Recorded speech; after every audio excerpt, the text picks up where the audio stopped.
একজন নিম্নমানের জান্নাতি, মানে সবচেয়ে শেষের দিকে যারা জান্নাতে যাবে, তাদের সাথেই দুজন করে হুরুন ঈন, আহাল পরিবার তো আছেই, গিলমান পানপাত্র নিয়ে চারপাশে ঘোরাফেরা করবে। জান্নাত মানে কি? যেখানে যা ইচ্ছা তাই করা যাবে, বলার কেউ নাই, বাধা দেওয়ার কেউ নাই, সেখানে কোনো মৃত্যু নাই, সেখানে কোনো অহেতুক কথাবার্তাও নাই, কোনো গাল গল্প নাই, কোনো মিথ্যা নাই, কষ্টের ক্লেশ মাত্র নাই, থুতু ফেলতে হবে না।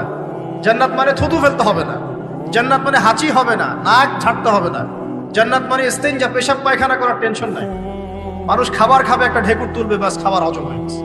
আর জান্নাতের সবচেয়ে বড় বিষয়টা কি?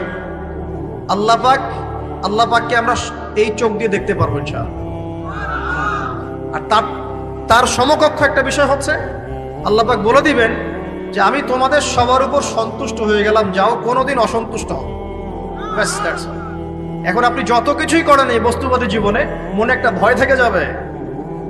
আপনি বিশ্ব নেতা হয়েছেন, বড় শিল্পপতি হয়েছেন, পলিটিশিয়ান হয়েছেন, ইকোনমিস্ট হয়েছেন, মনে একটা ভয় থেকে যাবে যে মরতে আমাকে হবে, আল্লাহ আমাকে ধরবেই, হিসেব আমাকে দেওয়া লাগবেই, কবরে আমাকে একাই যাওয়া লাগবেই, আমাকে কিয়ামতের মাঠে দাঁড়াতে হবে আল্লাহর সামনে।